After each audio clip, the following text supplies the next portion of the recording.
Bienvenido a esta clase de Romanos. Hoy nos toca Romanos 5, del versículo 6 al 11. Pero para dar un poco más de contexto, voy a leer desde Romanos 5, versículo 1 hasta el versículo 11. La palabra de Dios dice así: Justificados pues por la fe, tenemos paz para con Dios por medio de nuestro Señor Jesucristo, por quien también tenemos entrada por la fe a esta gracia, en la cual estamos firmes, y nos gloriamos en la esperanza de la gloria de Dios. Y no solo esto, sino que también nos gloriamos en las tribulaciones, sabiendo que la tribulación produce paciencia, y la paciencia prueba, y la prueba esperanza, y la esperanza no avergüenza, porque el amor de Dios ha sido derramado en nuestros corazones por el Espíritu Santo que nos fue dado. Porque Cristo, cuando aún éramos débiles, a su tiempo murió por los impíos. Ciertamente apenas morirá alguno por un justo. Con todo pudiera ser que alguno osara morir por el bueno. Mas Dios muestra su amor para con nosotros, en que siendo aún pecadores, Cristo murió por nosotros. Pues mucho más, estando ya justificados en su sangre, por él seremos salvos de la ira. Porque si siendo enemigos fuimos reconciliados con Dios por la muerte de su Hijo, mucho más, estando reconciliados, seremos salvos por su vida. Y no solo esto, sino que también nos gloriamos en Dios por el Señor nuestro Jesucristo, por quien hemos recibido ahora la reconciliación. Hay una conexión entre los primeros versículos de Romanos 5 y esta próxima sección y que quiero que capten. Y la conexión es el concepto o el tema del sufrimiento.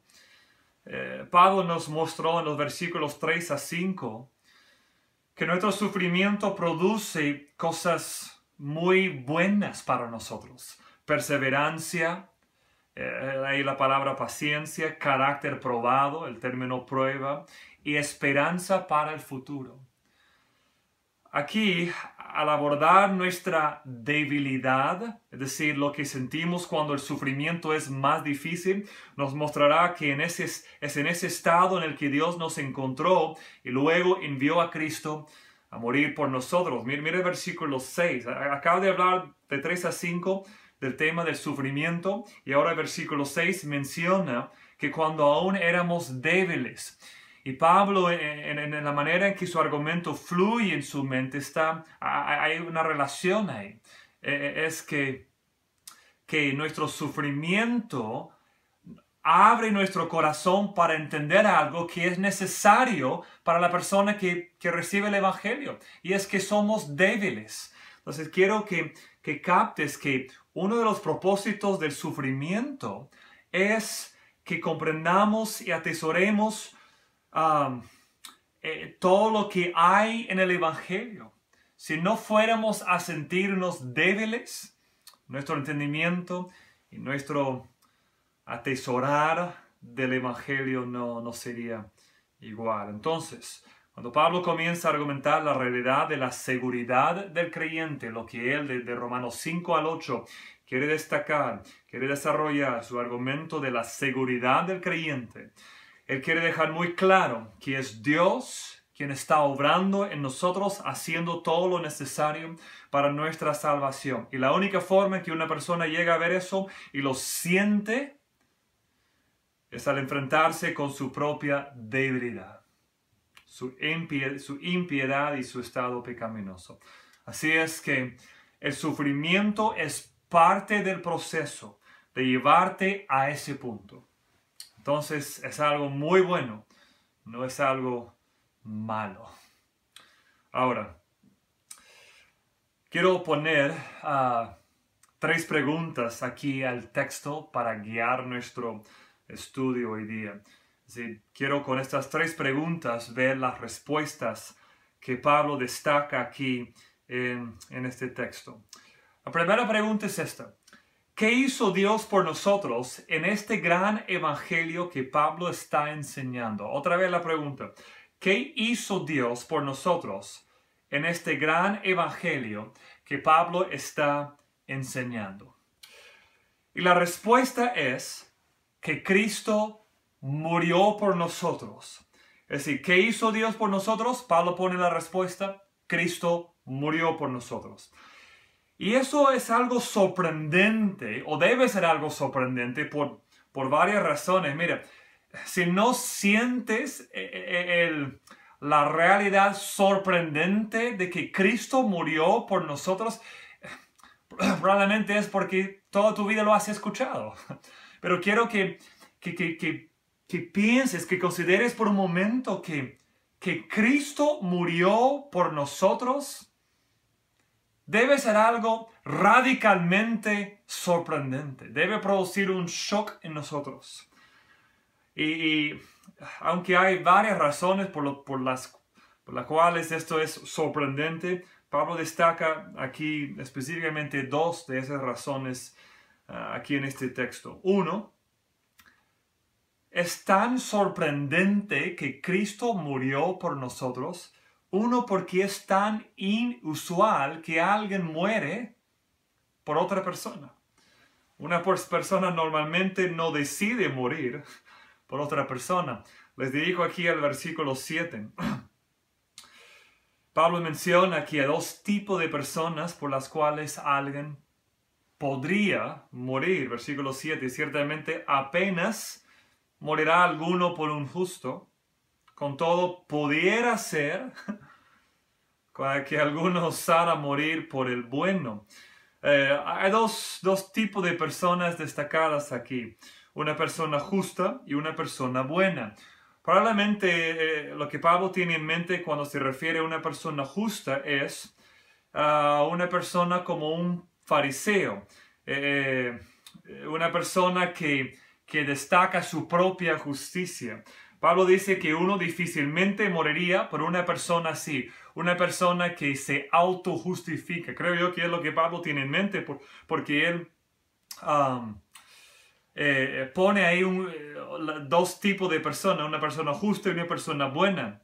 Entonces, pienso yo que él está contrastando, así, mostrando un contraste entre una persona verdaderamente buena y una persona que se cree buena, es decir, que se autojustifica, una persona justa como un fariseo. Entonces, una persona que se autojustifica o una persona buena, dice aquí en la segunda parte del versículo 7, con todo pudiera ser que alguno osara morir por el bueno. Se refiere a una persona que, a diferencia de un fariseo hipócrita, es en realidad una buena persona. Y él dice que tal vez uno moriría por una persona verdaderamente o realmente buena. Entonces, si es tan inusual que aún para una persona buena, que alguien estaría dispuesto a morir, la otra respuesta es que si es inusual, mira el estado, está argumentando Pablo, en lo cual Dios nos encontró a nosotros. No somos buenos, sino radicalmente el opuesto. El estado en que Dios nos encontró es un estado terrible. Y Pablo usó 4 términos aquí para describir el estado desesperado en el que Dios nos encontró, en el cual Jesús estuvo dispuesto a morir por nosotros. Morir por otra persona es muy inusual, y mucho menos cuando alguien está dispuesto a morir por una persona mala. Y mira las 4 descripciones, son 4. 1, somos débiles. 2, somos impíos. 3, somos pecadores. Y 4, somos enemigos de Dios. Uno por uno, podemos hacerlo en forma breve. Débiles. Y aquí en el versículo 6, porque Cristo, cuando aún éramos débiles, a su tiempo murió por los impíos. Ese término débil, Pablo, creo yo, tiene en mente el concepto de que de nuestra debilidad humana, lo que es nuestra debilidad natural por nuestra humanidad. Lo que nos hace, por si acaso, propensos al pecado.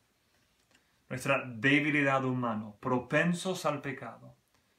Pablo comienza con lo más leve, lo más ligero, y va subiendo la presión que pone la realidad de nuestro estado pecaminoso. Comienza, se puede decir, con simplemente nuestra debilidad humana, que somos propensos al pecado. Pero ahí la presión se levanta, porque no es la única descripción de nuestra pecaminosidad. Somos impíos.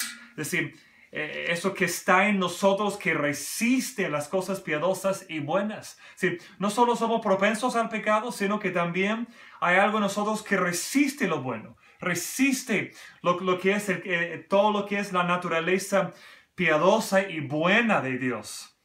Es lo que sale en nosotros cuando en un momento de enojo, de ira, queremos realmente maltratar a otra persona. O en una conversación ahí sentimos ese deseo de ponernos por encima de otra persona.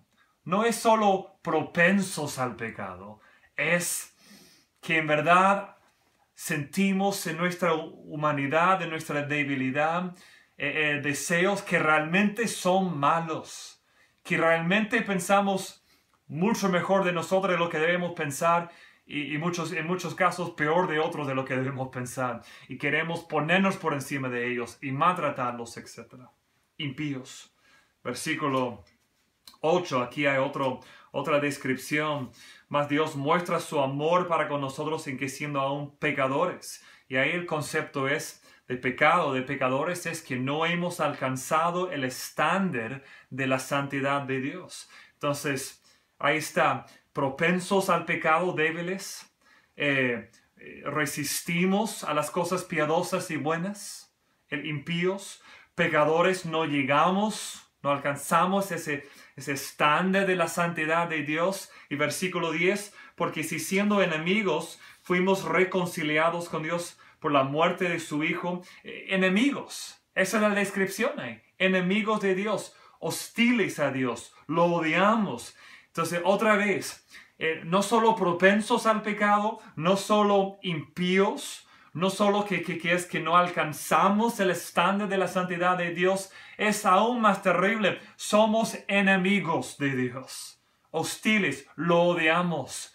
Y piensa en tu propia vida, esos momentos en que quizás por una influencia cristiana en nuestras vidas no diríamos quizás, tal vez, que odiamos a Dios, pero se levantan esos pensamientos. ¿Por qué Dios ha permitido esto? ¿Por qué esto? Y si somos honestos con nosotros mismos, esta es la descripción verdadera de nuestro estado delante de Dios. Entonces, ¿qué hizo Dios por nosotros en este gran evangelio que Pablo nos está enseñando? Cristo murió por nosotros, aún encontrándonos en esta situación terrible que ha producido nuestra pecaminosidad. Él decidió morir por nosotros. Ahora, una segunda pregunta que quiero poner aquí al texto. ¿Qué motivó a Dios, entonces, a morir por nosotros? Es decir, ¿qué es lo que motivó a Cristo a venir, a morir por nosotros? Y la respuesta que Pablo da aquí, y lo da dos veces, es el gran amor que tiene Dios por nosotros. Versículo 8. Mas Dios muestra su amor para con nosotros. Cristo murió por nosotros, pecadores, porque Dios quería mostrarnos su amor. Mira la manera que Pablo lo expresa en el versículo 5. Y la esperanza no avergüenza, porque el amor de Dios ha sido derramado en nuestros corazones por el Espíritu Santo que nos fue dado. El amor de Dios. Mira considera esta base que Pablo está aquí edificando en cuanto a nuestra seguridad delante de Dios. Es decir, si mi salvación fuera a depender principalmente de lo que yo podría hacer, de mis obras, de mis méritos, no jamás podría tener esa misma seguridad. Sin embargo, cuando veo que Cristo murió por mí, aún encontrándome en la realidad de esas 4 descripciones que Pablo menciona en el texto, y veo que es por el gran amor, un amor que fue derramado en mi corazón por medio del Espíritu Santo que Dios me ha dado. Pablo está aquí probando el hecho de que hay una seguridad para el creyente que no depende de mí, sino de que Dios me ama. Es su obra. Él ha hecho esta salvación por su gran amor. Ahora, una tercera pregunta quiero hacer al texto aquí. ¿Qué significa para nuestra salvación el estado legal del creyente como ahora justificado? Justificados, declarados justos delante de Dios. ¿De qué se trata esta pregunta? Otra vez, ¿qué significa para nuestra salvación el estado legal del creyente como ahora justificado o declarado justo delante de Dios? Quiero que capten. En un sentido, lo que Pablo de 1:18 hasta el final del capítulo 4, lo que él ha estado argumentando, lo que resume en el capítulo 5, versículo 1, justificados pues por la fe. Esa doctrina es una doctrina legal y como cualquier tema legal comienza siendo, y no quiero que me malinterpreten, una doctrina en papel. Mira, cualquier declaración jurídica viene siendo algo en papel. Hay un documento. Es un documento, declaración jurídica, ya describe los términos, el contrato, etc. Hay firmas, huellas, quizás un estampado ahí del legal. Y en algunos casos hay un desacuerdo entre lo que está en papel y la realidad que produce. Es decir, en ciertos países o en ciertos casos, ciertas situaciones, tienes el papel, tienes el documento, pero en la realidad nada cambia. Ahora, gracias a Dios, en muchos casos, lo que está escrito con firma o huella es lo que en el fondo se realiza. Es decir, hay una relación verdadera, real, entre el documento, la declaración legal y la realidad. Y Pablo, entendiendo esa duda, entendiendo esa realidad, quiere conectar la verdad o la realidad, mejor dicho, entre el documento, la declaración legal, que es la justificación por fe. En un sentido, es una declaración legal de parte de Dios el juez. Nos declara justos. Tenemos el documento aquí. Tenemos el documento con firma y huella de parte de Dios. Y Pablo quiere responder a la persona que podría tener esa duda. Pero, ¿qué realidad produce el documento? La declaración legal. Y la respuesta es que produce una salvación. Ahora, él describe la realidad, la relación entre el documento legal de nuestra justificación por fe y la realidad de que eso realmente produce una salvación. Explica esa relación en 3 etapas aquí en el texto. La primera etapa se describe así: como hemos sido declarados justos, justificados, tenemos la seguridad de que seremos salvos de la ira de Dios. Ahora, inmediatamente debe ser claro para ti la relación entre el documento y la realidad. El documento es: he sido declarado justo. Y la realidad es: entonces ya no tendré que enfrentar la ira de Dios.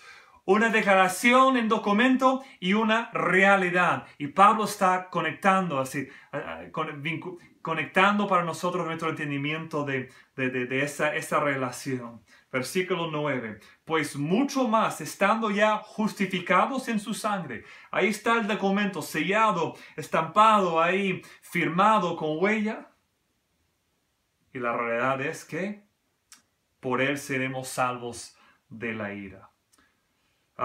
Recuerde que Pablo comienza su explicación del Evangelio en Romanos 1, mostrándonos que la ira de Dios se opone a nosotros. La ira de Dios es contra la persona impía, es contra la persona religiosa que se autojustifica. Todos somos condenados por nuestro pecado y la ira de Dios está contra nosotros. Entonces, esta justificación por fe que Pablo ha estado enseñando tiene que ser suficiente para tratar con la ira de Dios en contra de nosotros. O de lo contrario, es solo una doctrina en papel. Entonces Pablo está enfatizando el tema de la seguridad que tiene el creyente. El documento está ahí declarándome justo y Pablo dice entonces la realidad es que mi futuro es seguro porque ya no tendré que enfrentar la ira de Dios. Nos asegura Pablo que la ira de Dios ha sido desviada de nosotros. Aunque éramos pecadores, impíos, débiles e incluso enemigos de Dios, totalmente merecedores de la ira de Dios, la gloriosa verdad es que no tendremos que enfrentarla. Siendo justificado por la fe también significa que somos salvos de la ira de Dios. Esa es la primera etapa de su explicación. Que justificado significa que ya no tenemos que enfrentar la ira de Dios, somos salvos de la ira. Pero hay una segunda etapa. Y es que aunque éramos enemigos de Dios, hemos sido reconciliados con Él. Versículo 10. Porque si siendo enemigos, fuimos reconciliados con Dios por la muerte de su Hijo, mucho más estando reconciliados seremos salvos por su vida. Versículo 11. Y no solo esto, sino que también nos gloriamos en Dios, por el Señor nuestro Jesucristo, por quien hemos recibido ahora la reconciliación. Entonces, en el versículo 10 vemos que éramos enemigos y ahora hemos sido reconciliados con Él. Mira, esto es lo que conecta con el versículo 1 de este capítulo. Tiene que ver con la paz que Pablo describe ahí. Justificados, pues, versículo 1, por la fe, tenemos paz para con Dios. Paz que ya no somos enemigos, sino que estamos en paz. Nuestra justificación, el documento, por la fe ha producido nuestra reconciliación con Dios. Es decir, en la realidad ya no andamos enemigos como enemigos de Dios. Vivimos a diario ya con esa reconciliación hecha. Y eso es lo que el autor de Hebreos tiene en su mente cuando habla de que tenemos acceso al trono de la gracia de Dios. Pablo usa ese término en el versículo 2, acceso, entrada por la fe a esta gracia en la cual estamos firmes. Entonces, la primera etapa de la relación entre la justificación y nuestra salvación, la primera etapa de respuesta es que seremos salvos de la ira de Dios. La segunda etapa, hemos sido reconciliados con Él. Y la tercera etapa es sencilla. Se encuentra en el versículo 11. Y no solo esto, sino que también nos gloriamos en Dios. Es decir, esta reconciliación abre la puerta para un gran gozo en Él. Nos gloriamos en Dios por el Señor nuestro Jesucristo.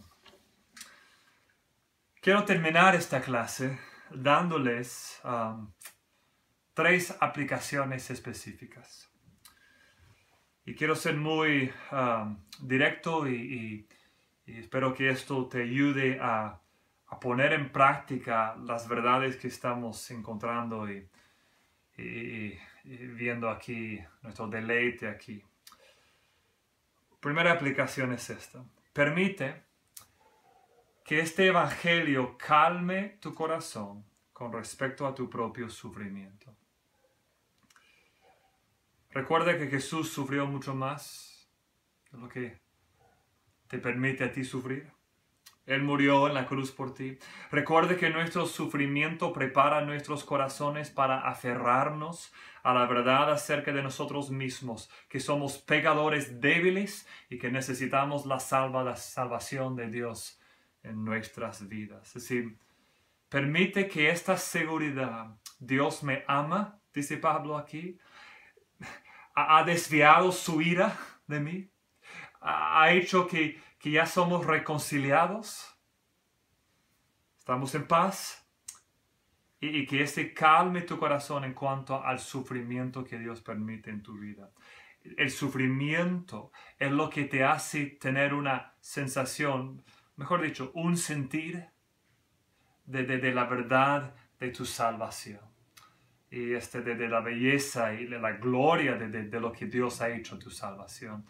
Así que eso calme tu corazón con respecto a lo que Dios permite en cuanto a las aflicciones y el sufrimiento que Él permite en tu vida. Una segunda aplicación aquí: permite que este evangelio llene tu corazón con un profundo sentido del amor de Dios por ti. Aunque Dios te encontró como un pecador rebelde e impío, Cristo murió por ti. Además, Pablo puede afirmar que el amor de Dios ha sido derramado en nuestros corazones por el Espíritu Santo que nos ha sido dado.